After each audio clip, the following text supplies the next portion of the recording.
so much work done today. It's like 10 p.m. This is not when you're supposed to be drinking 300 milligrams of caffeine. Whenever we're done, I usually go home and practice anyways. So you should sleep. Nah. You're focusing on all the wrong details here.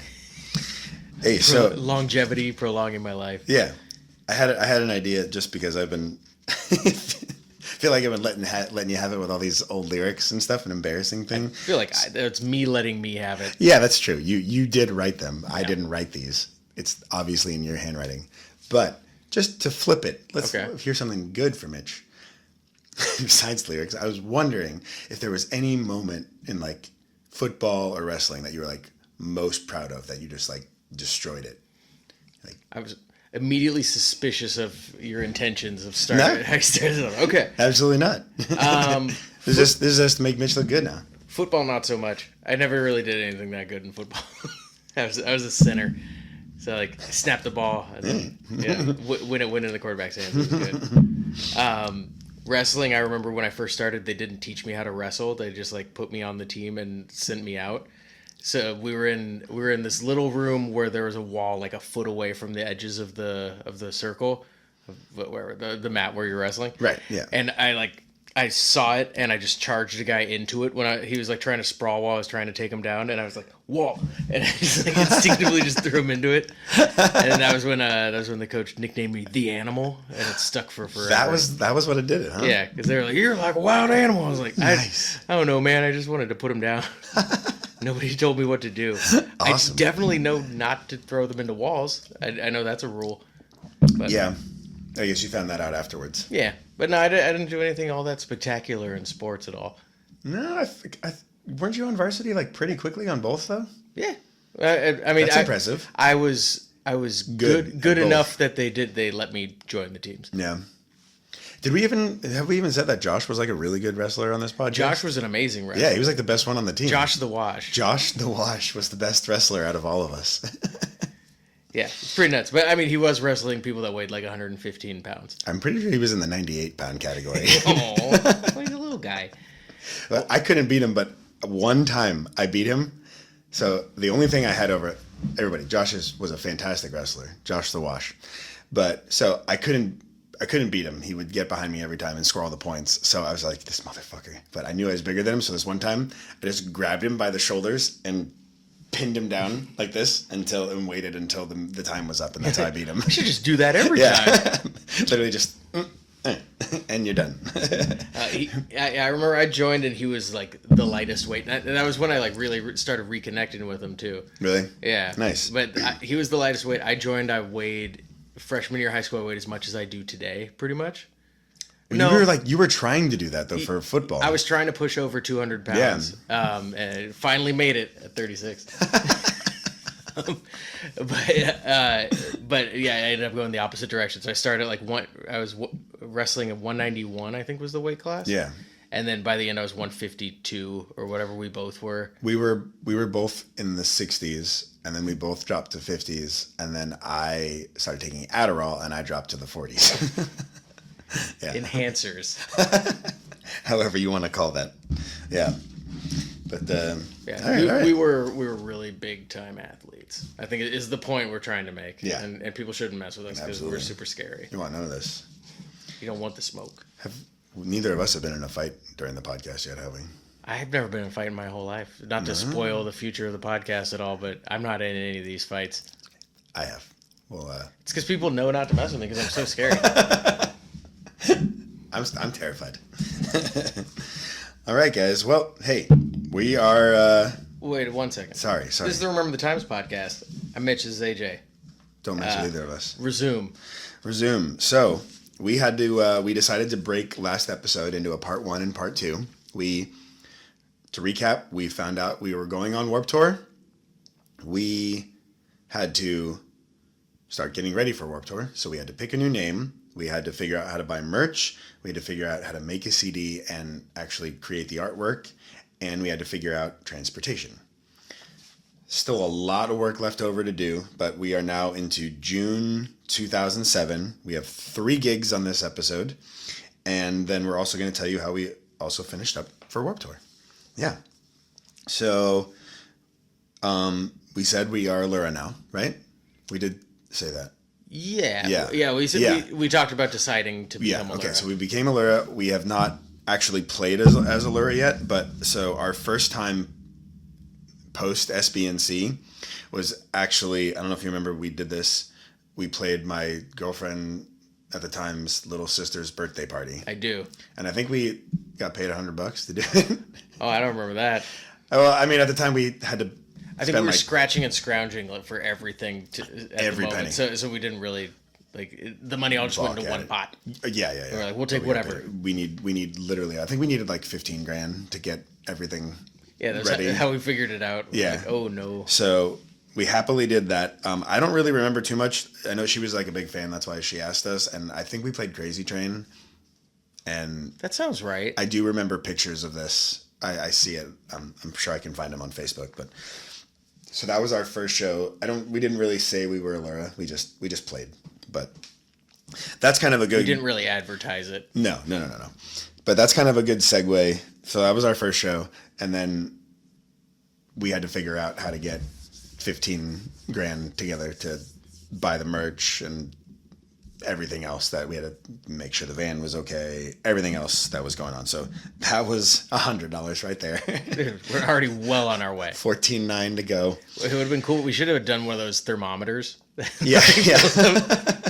Like construction paper. Like, all right, here you go, guys. We're almost there. So I was, what was I doing? This whole time I have been like all the other jobs I had. I'd also been working for my dad. He had a personalized map business where like there's like a gold plated nameplate, says your name, and you can like put pins in the map of like, wherever you go. So I like worked for him a little bit here. I think I picked up a couple of students and guitar students, and I also started working at a movie theater. I remember that. You and I and Sean, I feel like I used to get 16 free movie tickets a day. A day? Yeah. What? Yeah, that was like insane. the perk. Yeah, so I went a lot. Yeah. in between trying to do all this nonsense for work. I would get that job now. Yeah, right. But I mean, minimum wage was like $7 then, so it wasn't great, but it helped us. So I could put in. I don't know what I put in. I feel like you, Sean, and Josh. I don't remember if you guys were working much, but somehow I feel like you were all able to put in like $2 or $3 grand each. Well, so I see it on the notes that was later, but I like we did some pawning. We did. So I sold my practice amp and every single guitar pedal that I owned. You sold a bass guitar of yours. Yeah, I had a really nice Washburn. Yeah. And my mom, to this day, whenever anything would happen, like financially, she'd be like, just don't sell the instruments because I'll buy it back from you. I'm still I'm more bummed about the bass than all of my gear, but yeah, it was a really nice bass. It was nice. I forget what else we sold. I think Josh may have done some stuff as well. Maybe Sean sold an old bass or something. But I also remember helping at your dad's map you thing. Helped too? We would go like take shifts and just pay it all towards the band. Yeah, that was literally what we had to do. So, so we did that. What else do we a new guitar student. Oh yeah, and I was still working for family, so that also helped. But I for some reason I feel like you three were able to put in more than me. I might have been working at Mediterranean at this point. Really? No, because this was I did that in high school. Shit, yeah. This is way later. Sean was making sandwiches. Yeah, I can't imagine. I was working in Manhattan Beach Parks and Rec. $3 grand, but maybe he did. Who knows? But so we're doing that. No, yeah, making sandwiches paid him well. Did it? Yeah. All right. Sandwich money, huh? And then I was working at Manhattan Parks and Rec. So I think I was probably living at home at this point. I think you were in the frat house. Oh. Well, everything was super cheap. But I wish I had gotten this. So we wish I had brought in a shirt, but we finally got our shirts back. And I think I said last episode that we kind of fucked up. Like the designs were just, we didn't realize how big to make them. So like we thought they were going to be like all the way across the chest or all the way across the back. It was the hot thing was like the full shirt print. Yeah. And they were just like so small and didn't take up anything. And we looked at them and we were like, well, we just spent all our money, so we can't really, we can't get new ones. This is what we're going out with. This is what we have to do. But so we got the CD. Sean actually stepped up a bunch. He took care of all of the CD pressing, which I remember you and I being stoked about. Just that, there was another guy that was like very much helping behind the scenes at this point. He went through a website called TuneCore. He got our new EP uploaded for release right before Warped, and got all the jewel cases pressed, and got them shipped to us before our first actual AllurA show. So that was really cool. Well done, Sean, figuring that out. Yeah. And he also made a budget, which was very impressive. Unheard of. He budgeted what we needed to make every day to get to the next city. Mm-hmm. And I think at this point, like through all 4 years of SBNC, we had maybe grossed like $1,000. So like seeing the numbers that I was like, this isn't going to be possible.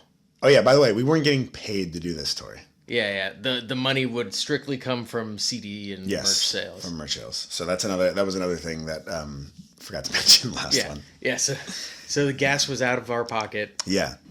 And we just had to hawk CDs to make it. I kind of think Ken might have loaned us some money as well. That sounds right. I think it got to a point where they realized what was exactly being asked of this band that had no means. And then the last bit, and to tie up a storyline from a couple episodes here, that lady Kim from Canada that was about to book the Canada tour for us that we had to renege on. She still wanted to help, and I was like, what can I do? Do you guys need money? I was like, well, I mean, actually, yeah, we kind of do, but like, please don't, like, I'm telling you right now, like, we can't pay you back. So if you don't want to do it, please don't. And she sent me a money order for $800, which was very nice, but there was a note attached to it, and I remember reading it, and I was just like, I can't really make sense to this. And I gave it to you, and you read it over in your eye, and you were just making this really weird look, and you were like, I think she loves you, dude. I remember it going in that direction where it was like it was very like romantic and poetic. Yeah. Something weird. I was like, I don't know where this is coming from, but I'm so lost. But that freaked me out a little bit. Yeah.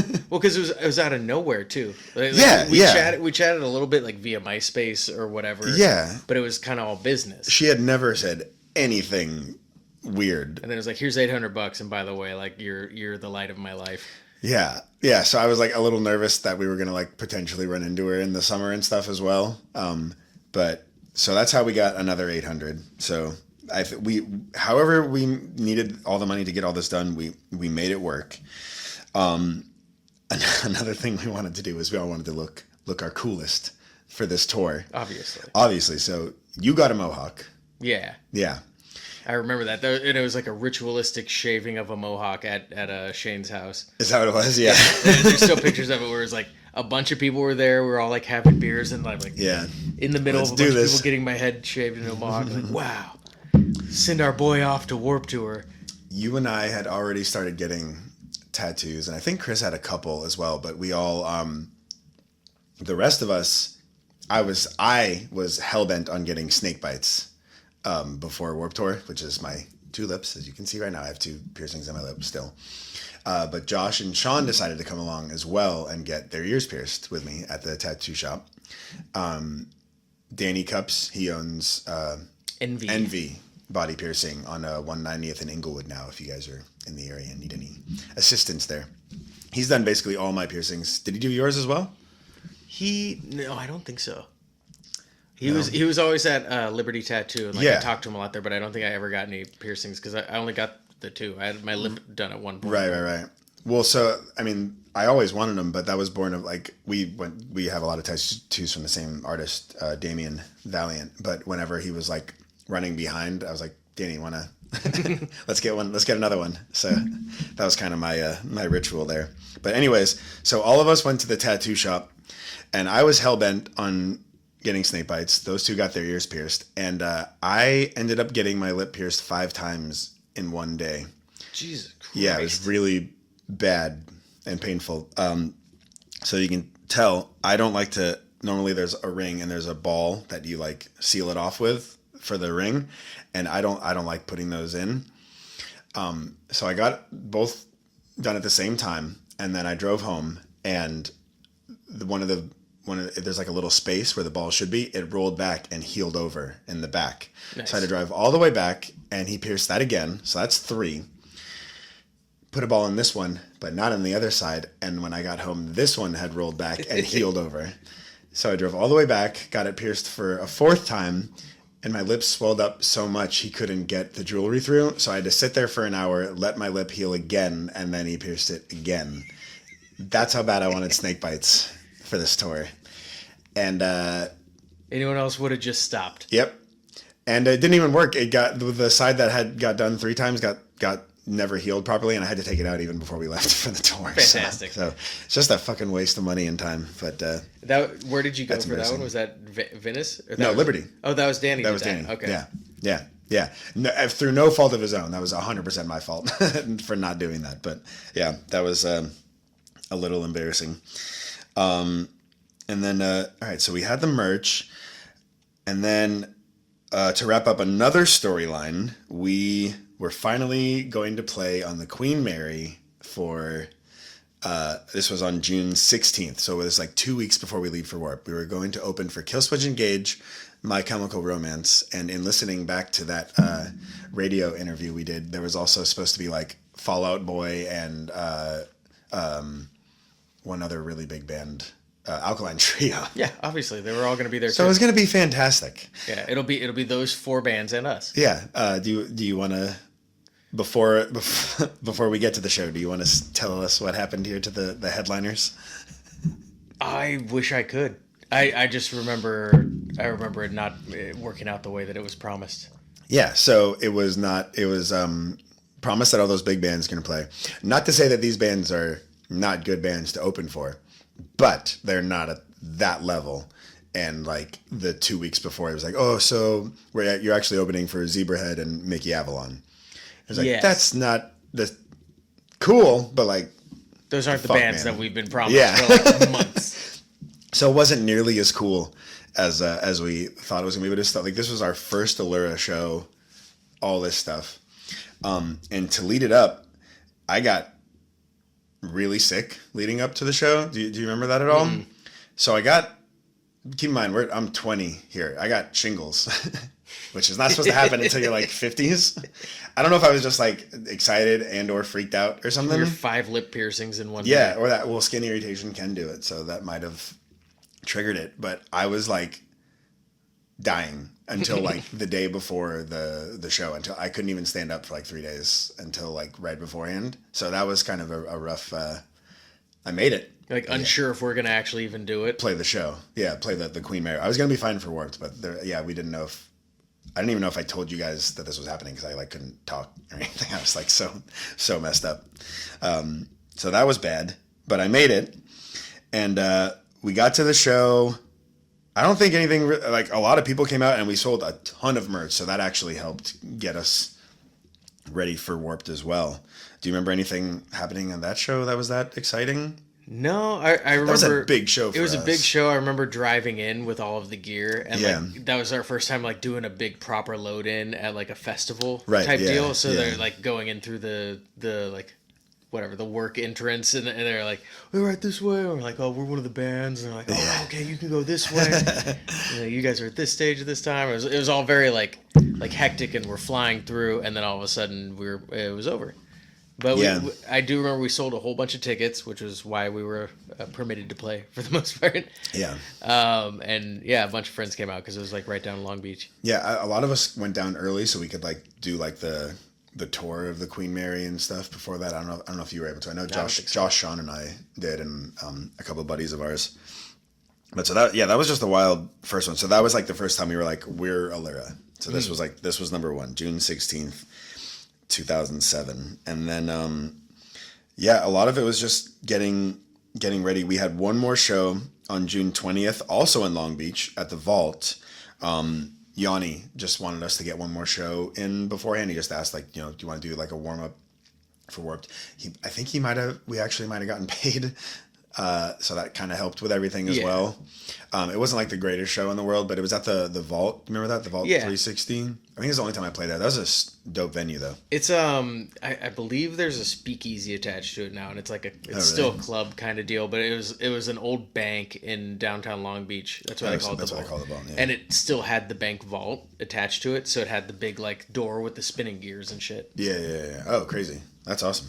Well, yeah. So that was our very last show before we left. And I think Chris actually graduated high school like the day before that or something Nice. as well. So yeah, he was 18, fresh out of graduating, and then leaving for Warped right after that. And then yeah, I mean, word was getting around like everywhere that we were doing it. So we were actually getting like a lot of free stuff, which was cool. Like I remember Body Glove like dropped off a bunch of clothes for us because they wanted us to wear it on stage and stuff. And Yanni got us free sunglasses from Electric to wear. I'm not a sunglasses guy, but you guys all. I can't be outside without sunglasses. I've never worn them at all, but Yeah. it felt cool to get free sunglasses. Yeah, I thought I remember getting all this stuff, and like it completely changed my wardrobe for all of Warped Tour. It was like, Right, yeah. I guess I wear this now. And Yeah. it was like nobody's paying me to do this. They just gave me free shit, and I just feel obligated to wear it. Yeah. I mean that felt cool, and then.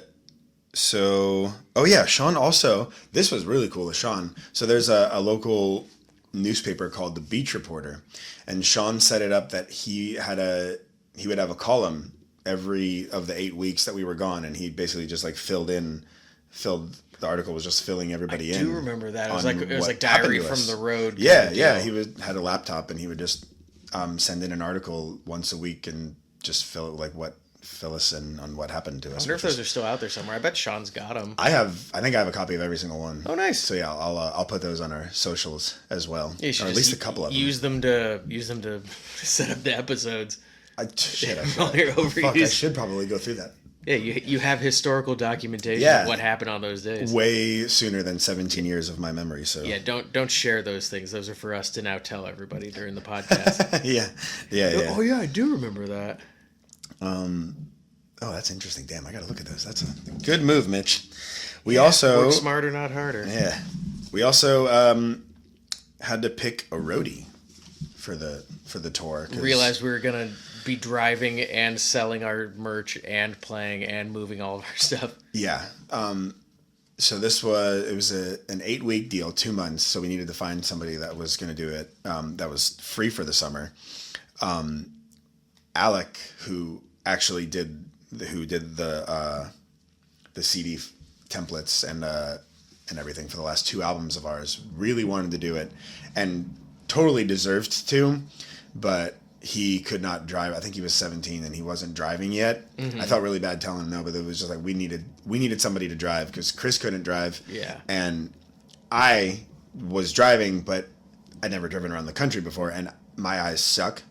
And I just didn't think it would be smart to have me driving us at 3 a.m, which I later found out was fine. But at the time, we all agreed that I shouldn't drive because it was our first time and we didn't know. So we needed somebody else to drive. So we asked our buddy Sam Cortina, who has come up before. Yeah, he did the radio interview. Oh yeah, he did the fucking radio interview. Yeah. So you can hear him talk on there, and he went to New York with Josh and I to see AFI, which we talked about. So he was a good buddy of ours from high school. So yeah, that was he agreed, and Unpaid, I think, right? unpaid. Because we weren't being paid. Yeah, nope. Yep, Like we'll he help just you did buy it. like food and stuff. Yeah, that's that was shouldn't his like lose money. that was his like I'm gonna take off and backpack Yeah. kind of Why deal wouldn't like you? this. Yeah. So that was rad. And then the only other thing I remember was the day. I think it was the day before. I just remember us packing up the trailer at Grooveworks. Unless it was before the Vault, but it was at nighttime, so I'm pretty sure it was the day before we left for Warped. But Fletcher called me and just wanted to see how everything was going. So this was the day before we were leaving, and he was like, "I just there's the Warped Tour would go through Canada in two separate times on the tour. We'd go to Canada, leave, and then go through Canada again." And he's like, "Oh wait, you guys are going to Canada?" And I was like, "Well, yeah, this is on the dates." And he's like, "Don't go." I was like, "Oh, why?" And he was like, charge you so much to get through the border with all like they tax you on the merch and stuff. And for a band of your size, it's going to be more of a headache. If anybody has any warrants or anything with the law, they might not let you through anyways, which some of us may or may not have had. But so until I'm pretty sure until June 27th, we all thought we were going to Canada in like 3 days. And then he told us not to. We're like, oh, fuck. Well, all right. Then how are we going to see Kim? Yeah. So I guess that might have been a blessing in disguise that I'm still alive, because we did not go see Kim like 2 days later. Whoever that person really was might have been at one of the Canadian Warped Tour dates. Like, never know. Walking around with a Bowie knife. But yeah, so it felt weird, but to get out of it, the headspace of it. So we had 4 days on our first tour, and then we had to go home for like 4 days and then do the rest of the tour, because of the first Canada run was that close to the beginning of the tour. But so yeah. But to expand on it, I think the problem is when you are in a band going into Canada, they inventory all the merch that you have, and then when you're exiting Canada, they inventory all the merch you have, and they're like, okay, so the delta is this much. You sold this many shirts, this many CDs. You owe me right now like this much money. Yeah. Or if I have been to Canada many times since then on tour. I have never had that issue with merch. Maybe it was something more from the old school that they just haven't bugged people as much. However, never mind. I'm not gonna say that. We have hid shit before, like hid merch to look like less, just in case. Mm-hmm. But that's not to say the legal part of it might not have hit us had we gone up there. Yeah. Who knows? But anyways, we didn't go on it. The only other thing I remember, I guess this is a bit of a backtrack, but you and I, so we commissioned artwork from a guy who did some of your tattoos to do the cover. If you see the A Change in the Winds cover, that was done by somebody that tattooed Mitch. But we gave him like a month to do it, and it was like we needed it by a deadline. And you and I walked into the tattoo shop, and the guy was like still drawing, and we could tell that he was doing our stuff. And I just remember you looking at me like, and it was just like, we gave him a couple of guidelines which he did not follow. I mean, the artwork was still cool, but it was just like tattoos that you would see like on the wall. They're a little flashy tattoo stuff. Yeah, and we were definitely bummed. And I was kind of like freaking out. I was like, I don't know, what the fuck are we gonna like? I don't want to do this. Like, I can't do anything. And you were like, just calm down. Like, I'm okay with Photoshop. I might be able to do something with it. I was like, fine. And so the reason why the cover of it is a skull and a ship, and they're kind of like overlaid, and that was all Mitch. You did that, and that's when we were like, all right, that's literally all we have, because we don't have time to do anything else now. So, and I am now the graphic design guy going forward. Yep. For all, well, I mean, I guess I already was, because all the Arnold Schwarzenegger. Which is still your finest work of all time. Well, I mean, obviously, but nobody wanted shirts of that. But yeah, so that cover was definitely born of, well, we have no other option, which seems to happen to us a lot. Yeah, just like our name. So yeah, which I do have actually tattooed on me now, but it's not an exact representation of it. But yeah, but yeah, so that's it. So we're. Next episode is the day we leave for our first tour, Warped Tour 2007. Oh, boy. Anything I forgot? Fucking, you tell me. I have no idea. I don't know if you remember anything else of leaving up, but... No, I think I remember the Vault show was the one where you got that picture of you getting, like, fake punched because you just started bleeding out of the mouth. That's next year. That was the whole next year? Yeah, don't worry about it, dude. We'll talk about that later. We played at the Vault before going to Warped Tour again? Nope. Oh. Well, explain next time. Cool. Jesus, Mitch. You set me up to fail.